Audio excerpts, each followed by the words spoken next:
முனிவர்கள் கொடுத்த சாபம் அது ஒரு தண்டனை இல்ல, ஒரு அவதாரத்தின் தொடக்கம். அது என்ன தெரியுமா? உங்களுக்கு விஷ்ணு பிடிக்கும் என்றால் ஒரு லைக் பண்ணுங்கள். அமைதியான ஒரு யாகம். முனிவர்கள் சக்தியை அழைத்தார்கள். அது சாதாரண பூஜை இல்லை, ஒரு பெரிய மாற்றத்தின் தொடக்கம். அந்த நொடியில் தெய்வம் நேரில் வந்தது. மகாவிஷ்ணு தோன்றினார். அனைவரும் அதிர்ச்சியில் நின்றார்கள். ஆனால் ஒரு தவறு அதை கோபமாக மாற்றியது. முனிவர்கள் சாபம் கொடுத்தார்கள், பூமியில் பிறக்க வேண்டும். அனைவரும் பயந்தபோது அவர் மட்டும் அமைதியாக இருந்தார். சிரித்துக்கொண்டே ஏற்றுக்கொண்டார். அதில் ஒரு ரகசியம் இருந்தது. ஒரு சாபம் பல அவதாரங்களாக மாறியது. ஒவ்வொரு வடிவமும் ஒரு ரட்சை, உலகத்தை காப்பாற்ற வந்தது.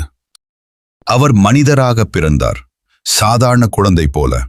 ஆனால் உள்ளே தெய்வம், உலகத்தை மாற்ற வந்தவர். இருள் வந்தால் அது முடிவு இல்லை, அதன் பின்னால் ஒளி வரும். அதுதான் உண்மை. ஒரு சாபம், ஒரு அவதாரம், உலகத்துக்கு ரட்சை. கஷ்டம் கூட நல்லதிற்காகத்தான் வரும்.